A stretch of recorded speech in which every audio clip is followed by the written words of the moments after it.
Bakka jirtanitti nagaan keenya isin haa qaqqabu. Isiniin jenna daawwattoota keenya kabajamoo akkam jirtu? Egaa viidiyoo har'aa keessatti immoo akkamitti chaanaalii keenya biraand akkaawuntiitti geeddaruu dandeenya kan jedhu salphaadhumatti waliin ilaallachuudha.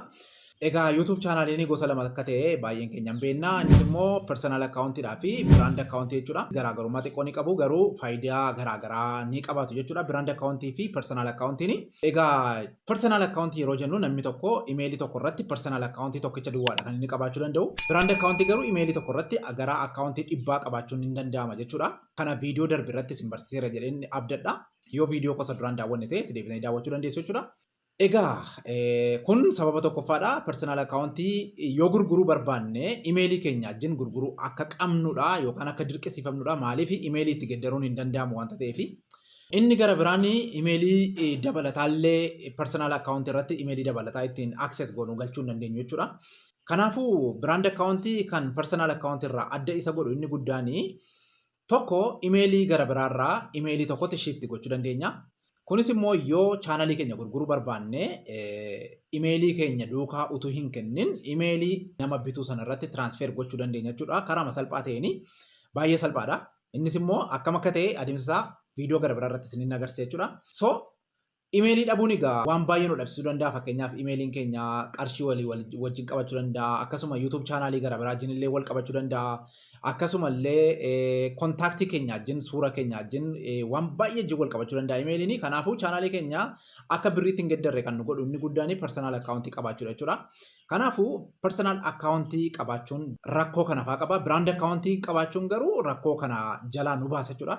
Kanaafuu haaluma salphaa ta'een YouTube chaanaalii keessan akkamitti biraand akkaawuntiitti geeddaruu akka dandeessan isin agarsiisa jechuudha. Egaa warri sabskraayibarii irraa qabdanii fi warri viidiyoo baay'ee irraa qabdan waan nama hojjechaa jiru kana hin yaalinaa jechuudha. Chaanaalii haaraa banattan irratti yoo kana yaaltan bareedaadha. Maaliif sababni guddaan yeroo chaanaalii tokko biraand akkaawuntiitti geeddarru viidiyoo dabalatee, laayikii dabalatee, koomentii dabalatee, sabskraayibarii irraa qabnu dabalatee hundi isaa irraa dallatama jechuudha. Zeeroo ta'a jechuudha. So kanaafuu warri chaanaalii gurguddaa qabdan waan ana irra hojjedhu kana callumadhaan ilaala malee hin yaalinaa jechuudha. Chaanaalii gara biraa irratti garuu yoo yaaltan baay'ee gaariidhaan isiniin jedha.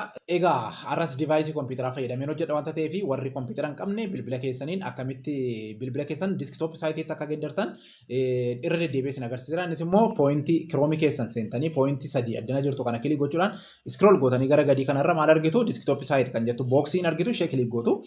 So waan an hojjedhu na duukaa hojjechuudhaaf gara kiroomii keenya adeemnu jechuudha. Gara kiroomii keenya akkuma deemneen yuutuubii keenya hin banna. YouTube chaanaalii keenya banuudhaaf iddoo kanatti sign in bakka jettu kana kilik gooneet imeelii ittiin YouTube chaanaalii gara biraandiitti geeddaruu barbaannu sana hin banna.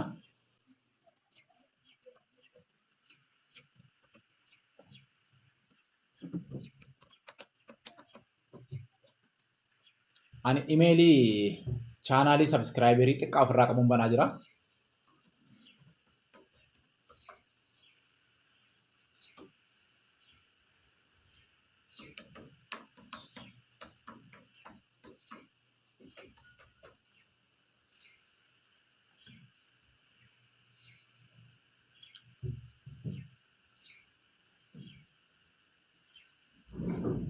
Haala kanaan naa baneera jechuudha. Imeelii koo chaanaalii ofirraa qaba. Kunoo akkuma isin argaa jirtan chaanaaliin iddoo kana jira. Chaanaalii tokko ofirraa qaba jechuudha. So gara biraand akkaawuntiitti geeddaruudhaaf egaa biraand akkaawuntiin jalqaba nu barbaachisa. Warri viidiyoo darbe daawwattanii isa daawwattanii hin beektu akkamitti akka banamu jechuudha. Warri hin daawwatin garuu salphumatti ariitiidhaan baneen isin agarsiisa. So jalqaba kan nurraa eegamu gara iddoo kanaa dhufuudhaani seetingii keessa deemna. Gara gadii kanarra seetingii bakka jettu kana dhufneet biraand akkaawuntii tokko banna jechuudha. Kanaa booda create new channel kan jedhu kana kilik gooneet iddoo kanatti chaanaalii haaraa banna.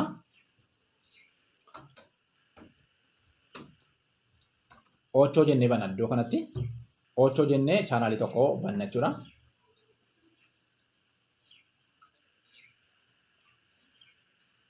Egaa chaanaalii imeelii kana irratti chaanaalii gara biraa baneera jechuudha.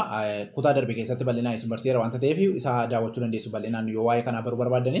Biraand akkaawuntiin banameera jechuudha. Chaanaalii garuu isuma jiru move itti goona wanta ta'eef gara piroofaayilii keenyaa dhaquudhaani kanaa booda switch akkaawuntii jettu Maaliif isa haaraa banametti nagalcheera wanta ta'eef siwicha akkaawuntii kana dhaxxaniiti chaanaalii isa duraan keessa turtan irratti deebitu.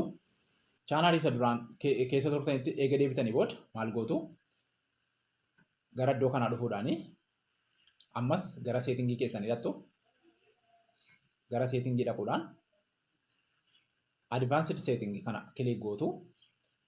Advaansed seetingii eega kilik gootanii booda gara gadii kanarra move channel to brand account kan jedhu kana kilik gootu. Kanaa booda argitanii as keessaa tokko filattaniiti brand account baay'ee jira kana keessaa gara amma isa uumneetti ochoo jennee uumnee leenca namaa jennee uumnee brand account baay'ee jira kana keessaa mee tokko filadheen konkolaataa koo kan jedhu kana filadheen itti erga jechuudha. Kanaa booda akkuma isiniin jedhee meesejoota garaagaraa jira iddoo kana maal jedhee jira chaanaaliin keessan kun sabskiraayiberiin viidiyoon hundi isaan dallatamaa ID'n keessan illee jijjiiramaa isiniin jedha. Kanaafuu itti walii galtu yoo ta'e move channel jettu. Haala kanaan your YouTube channel has been successfully changed to brand account isiniin jedha. Egaa haala kanaan personal YouTube channelii keenya gara brand account itti geddarree jechuudha. Viidiyoon kanaa fi kan kana fakkaatan hedduun isaanii YouTube channelii keenya jalatti isinii dhufaa waan jiranii fi nu hordofuun dagatinaan isiniin jedha. Kanan gammaa isin wajjin ture Anaddaamuudha. Yeroo gaarii qabaadhaan isiniin jedha. Viidiyoo gara biraadhaan wal argina. Hagasitti horaa bulaa deebanaan isiniin jedha. Galatooma.